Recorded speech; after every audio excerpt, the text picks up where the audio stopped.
Welcome to the Sales Podcast, session 89. Change or die.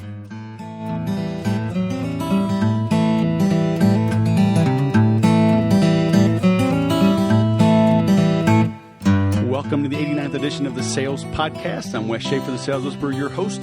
Today, I have a fellow brother in arms, Peter Olsen, former Naval Academy graduate, turned entrepreneur, he moved from SoCal up to Montana. So I got some Montana jokes for you coming up here in just a second.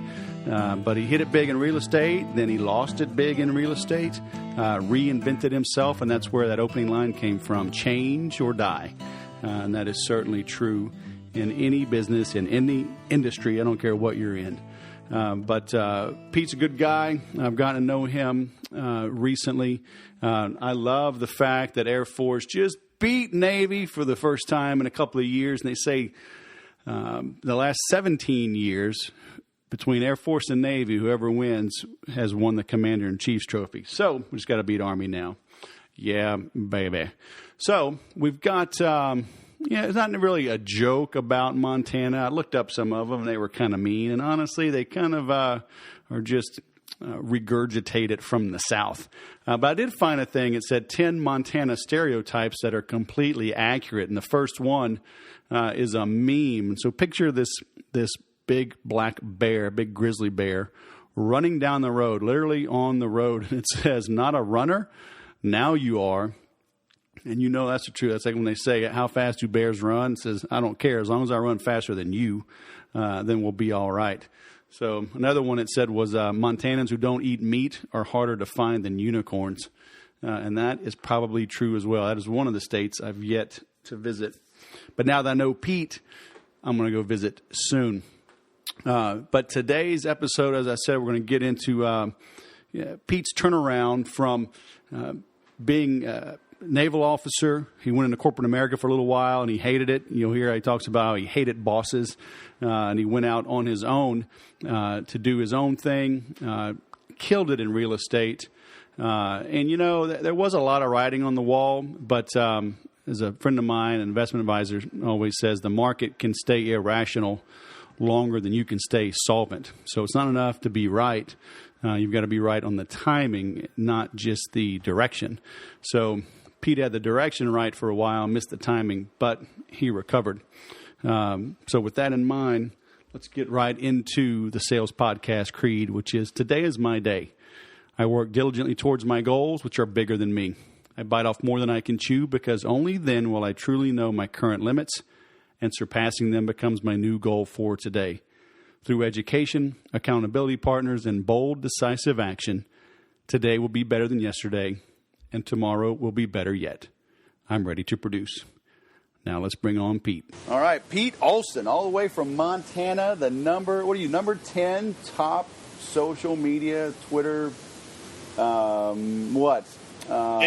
number guru? 10. Is that the word, right? In the world?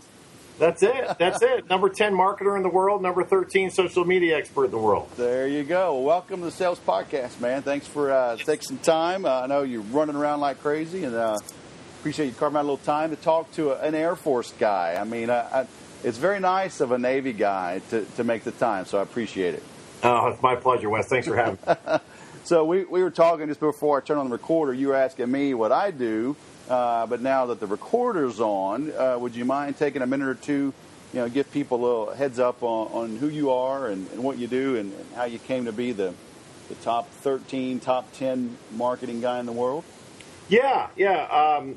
I was, as we mentioned, I was previously a Naval Academy graduate and a naval officer for 5 years, serving this great country. And from there, I went into corporate America, and Johnson & Johnson and TaylorMade. And I realized in 1999 that I hated working for other people. I hated bosses. I hated commuting.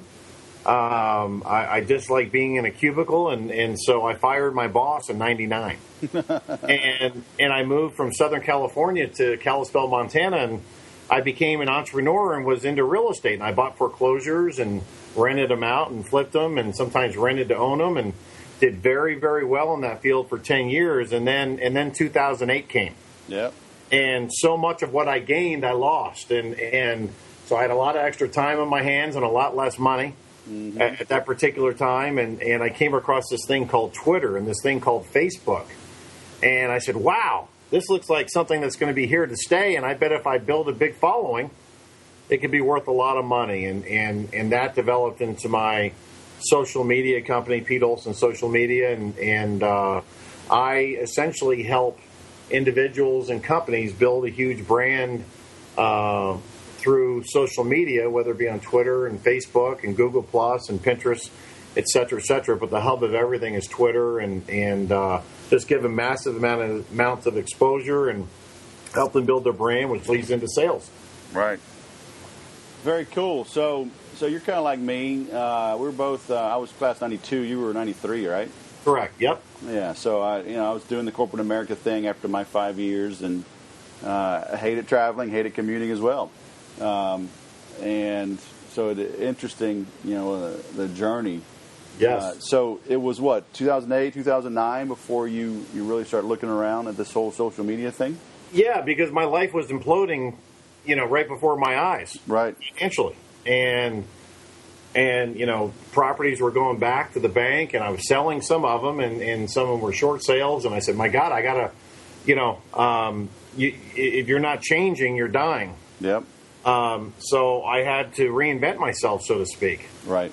And, I looked at Facebook. I remember the night. It was December of 2008, and I was looking at Facebook. I'm like, do I care what my high school friends are doing? And what I didn't realize, I didn't understand the whole concept at that time and how huge it can be for business. Right.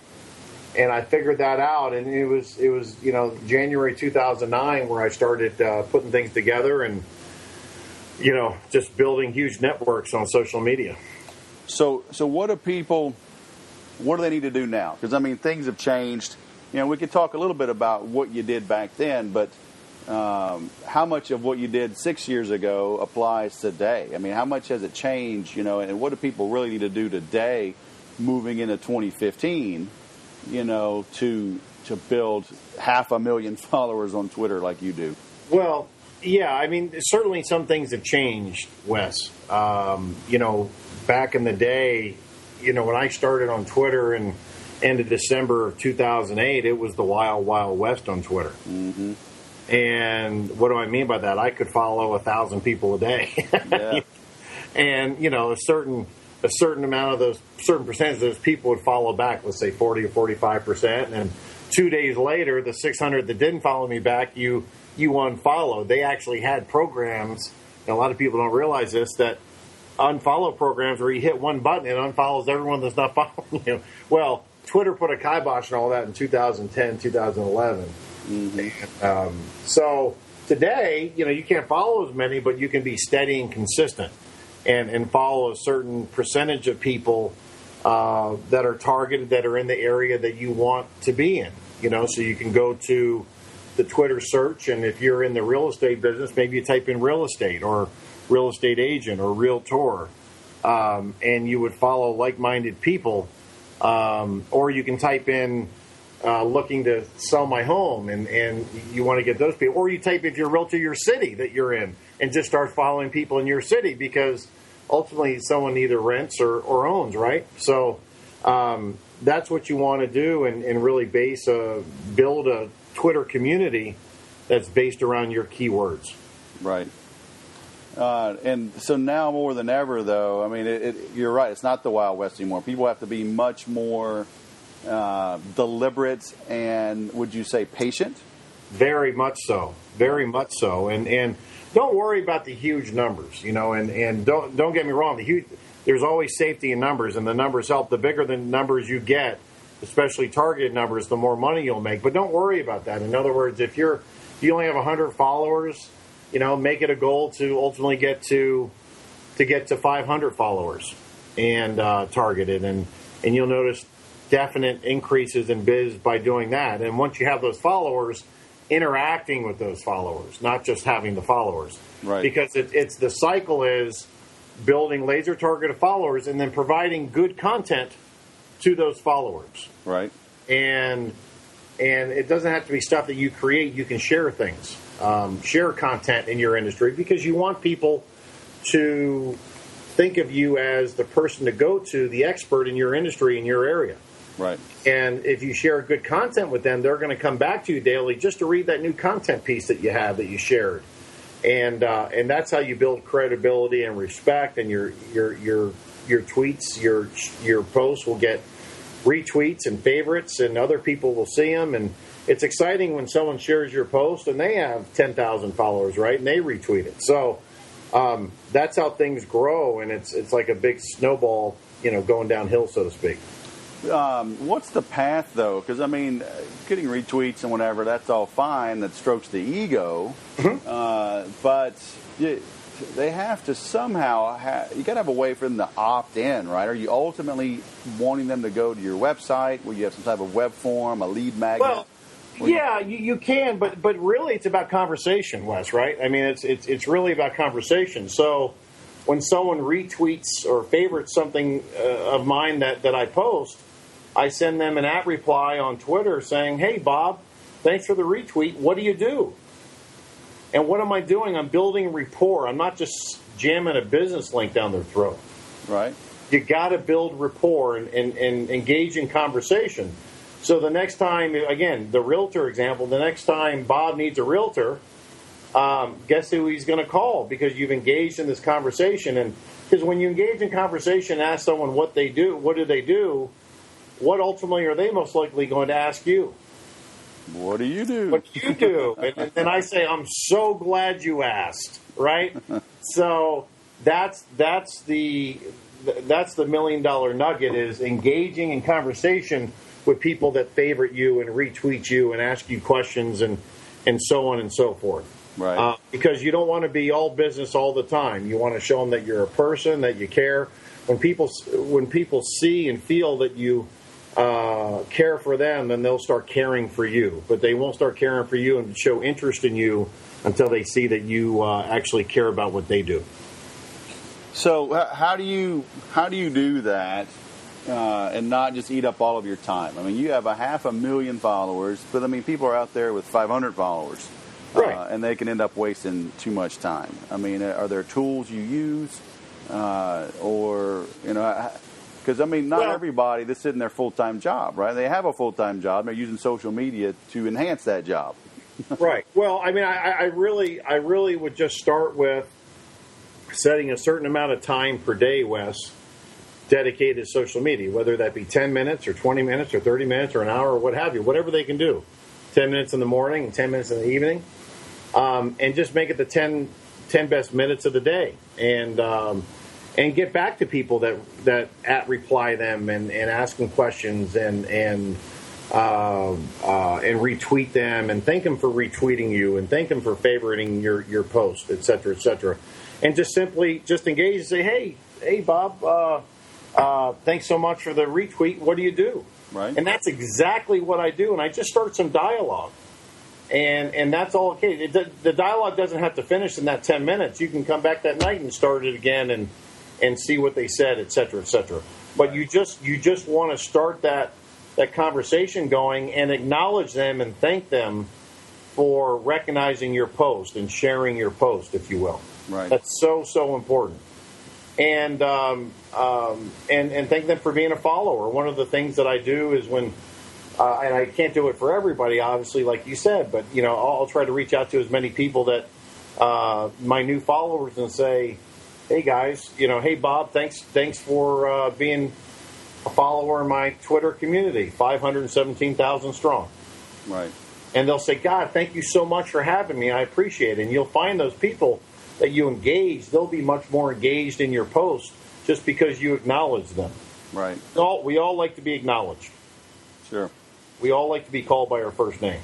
And so that's important. So it's not just about building the followers, it's about engaging those followers.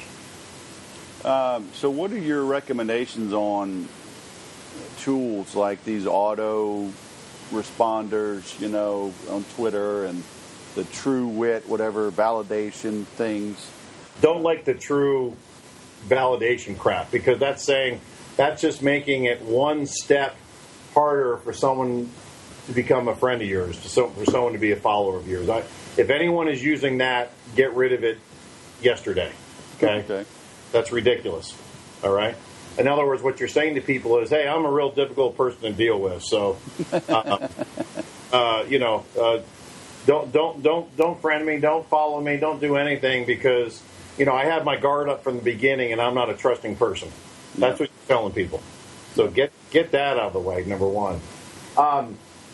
In regard to, you can have a welcome message if someone, a lot of times you'll see when you friend somebody, you'll get a direct message from them saying, hey, thanks, Pete, for following me. If you need anyone in the construction business, give me a call or something like that. Those are okay. They're not absolutely necessary. Sometimes they get a little bit spammy. Yep. And you want to get away from spammy. You don't want to feel like you just got a direct message that 800 other people got over the last month. Right. You want to feel special. So I would say not do that and welcome them personally on an at mention or what we used to call an at reply. Well, so what? I mean, you have so many. Isn't it a risk? Is it better to send them an automated friendly response versus nothing at all? Because, you can't get to them. All of them. That's it's okay if it doesn't sound spammy, but unfortunately, 99.9% of them are ridiculous. Right. And you say, my gosh, I know you just sent that to a gazillion other people too today. So I'd rather have nothing than that. And I'd rather you address them individually if you have the chance, just on an at mention, or you send them just a real direct message saying, hey, I saw you followed me. Thanks so much. I work in construction in the area. What do you do? Right. And just be real. And I always talk about, people ask about conversation. I say, well, what would you say to somebody if you met them in the grocery store in the produce section? Mm-hmm. Hey, what's your name? Oh, great. What do you do? Oh, that's fantastic. I have a brother that was in that industry, or what have you. And you can even reach out to people that are followers that, maybe hadn't even retweeted you or favorited you. You can just reach out and say, hey, Sally, I see you're from South Carolina. I have an aunt down there. How long have you been there? Right. Anything just to start the conversation and just be real with it and not salesy. Well, I've seen some columns or advice, say, hey, you want to provide value to your network, don't reply to everybody and say, hey, thanks for the follow, because then I totally agree with that. And I can't. And I agree with that. You got to just don't send the same generic stuff like they're talking about. Then the same like copy and paste type of stuff. That's ridiculous. Right. Everything's got to be individualized and with their name, et cetera, et cetera. So you can thank everybody if you want, but it can't be, just don't copy and paste it. Make sure it's personal and look at their profile. Yeah. See a little bit of something about what they do. I see you're an engineer for XYZ company. How long have you done it? Something of that sort. Show them that you care. That's by actually taking a second to look at their very brief profile. Right. Okay. So those are great tips for just leveraging Twitter better. Yes. Do you get into blogging and capturing leads on your website? Is that part of what you do as well? Yeah, I've got when I tweet out, the occasional business post about helping people with social media, and it goes to my website, and there they can put in their name and phone number and email for a free consultation. Right. But even if someone doesn't have that doesn't mean they can't start today. In other words, you could get someone's information just by talking to them just by talking to them on Twitter or on Facebook, wherever they are, and just engage in that conversation. And before I even had this particular website, I've only been capturing info for about a year, and but before that, I would just get their information directly. So yeah, I'd love to help you out. Do you mind if we take this offline and chat offline and do it that way? Right. So that's a real simple way. So don't let the fact that it's the old adage that, oh, I'll start when, or I'll do this when. No, you start now, and you start with what you have. Right. And you've got 2 ears and one mouth, and you engage in conversation and build that community daily, and meet new people, and there'll be people that need your services or your product or whatever you have. So your real estate business was imploding. You recognize the social media thing. Right. But, I mean, what did you do in that transition to put food on the table? I hustled. I hustled hard. So I still had some income from real estate, but it's just gone down by 80%. Mm-hmm. And everything went, any finances I had, to the primary house, right? And then I started within about three-fourths through that year in 2009, I started helping people with social media, because I was figuring it out very quickly. Uh-huh. And so I started getting income from that, and that just started growing. And then by 2010, it started becoming immense, and it just kept growing and growing and growing, and word of mouth, and more people realizing what I did and how I do it, and other people telling other people, and then it became, a sole source of income. So, in the beginning, were you kind of like the school teacher that was as long as you stayed one chapter ahead of the students, you were all right? Yeah, really. That's an interesting way to put it, Wes, for sure. That's pretty much it. And just like in anything in life, if and as a teacher, if you act confident, 99% of the people will think that you're an expert, right? And I started to have the numbers to start showing that. But you are correct. I mean, it was true even on board ship, right? I mean, as a naval officer, you had to act confident in front of your enlisted folk, even though you had no idea what the hell was going on. You had to act the part, right? So, same thing. I think a lot of times when people take on new jobs and they get promotions, and that are maybe 10 levels ahead of them. I mean, I remember when I got hired on as a regional manager at TaylorMade, and literally it was so many levels above my level of expertise, but I just took it and ran with it and just figured it out as I went, so to speak. So, yeah. But people are smart; they learn quickly, and that's what you got to do. And hey, this isn't rocket science here. I mean, it's really just steady, consistent effort on the social media platforms, primarily Twitter and Facebook, and if you're steady and consistent and persistent, people are going to know that you're not only going to be here today, but you'll be here tomorrow, next week, next month, and next year. And that's what they want. They don't want someone that's fly by night, that they're not sure you're going to be here 6 months from now when they need your service. And a really big tip is you can't be bombarding people with your product all the time. That's just one of the biggest no-nos. 3/4 of your posts should be content that you share, within your particular industry, about your industry, and then along with the content, personal posts. Hey, a picture of my son and I on top of a big mountain snowboarding. It was a beautiful day today. People want to see that you're real, that you're not some business conglomerate behind a computer. They want to see that you're real just like them, and the word I use is transparent.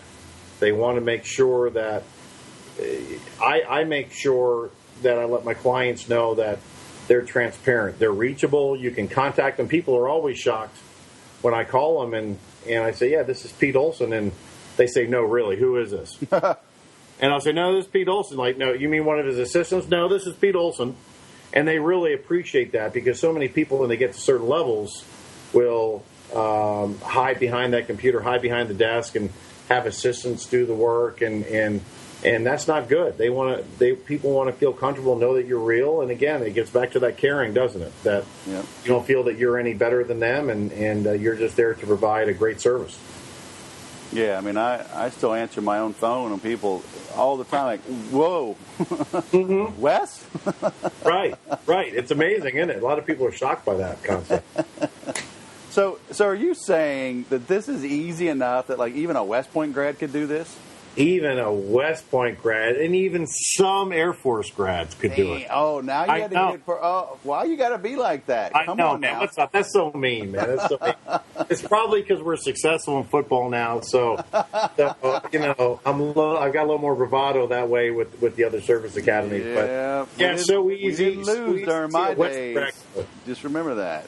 I know, man. You guys dominated for 15 years or so. We're just trying to make up for time. Very cool. So do you do all just like private stuff, or do you have any type of group training programs or things we can steer people towards? Absolutely. I mean, the best place to go is growing Twitter with PeteOlsen.com. That Olsen is OLSEN. Okay. Grow Twitter with PeteOlsen.com, and they can find me also at Pete Olsen on Twitter, PeteOlsen. And those are the two best ways. And I do individuals. I've done some, group trainings via Skype and things of that sort too.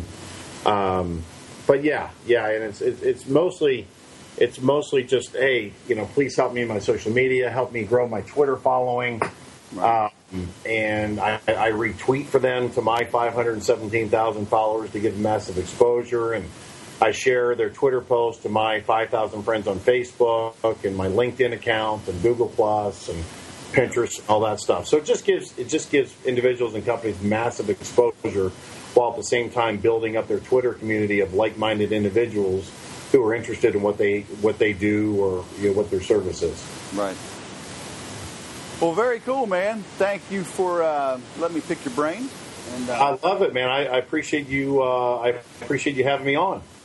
I don't know when I'm going to get to Montana. It is on my bucket list, but I am in SoCal. So if you ever get down to SoCal again, let me know. And I love SoCal, and spent 10 years there. When I was a naval officer and in corporate America, and great place. I was actually in Pacific Beach there in San Diego as a bachelor, and that was a great place to be a bachelor, that's for sure. And it was a lot of fun, but with the family, so on and so forth, we just got tired of all the people and all the traffic. So we're up in God's country. I hear you. Very nice. I'm about to come up there and do a little hunting with you. Yeah, hey, boys. That sounds good. You're always welcome. Sounds good. Well, thank you, sir. Have a great day, and all right, we'll get this cleaned up and posted here shortly. Sounds great. Thanks so much. Okay, man. Have a great day. I was traveling when I recorded that, so apologies for a little lower quality on the audio, but the content, as always, was first rate. Pete moving up to those kind of rankings, number 10 in the world, 13 in social media marketing. You don't get there by accident. And he's built a business, as he said, by being more deliberate and patient in building your following. Interact with them. You'll see he truly lives that. He personally interacts with everyone, even though he's got such a big list. So I know we're all busy, but you know what? What are you busy doing? Are you busy watching videos of cats taking a bath or, something like that? In my sales training program, I've got people measuring their time in 15-minute increments for an entire month. I did this personally about a year and a half ago when I was in a mastermind group, and the guy leading it encouraged us to do it. And I thought it would be impossible, but I would just print out my calendar for the week. I just had it on a piece of paper in front of me. And, if you're doing something like you go to the gym for an hour, you just draw a line and block off those 4 15-minute periods. But by having that in front of you, you'll be amazed at how much more efficient you'll become and how quickly you'll become much more efficient. Because it's obvious when in the back of your brain, you've got to document that time.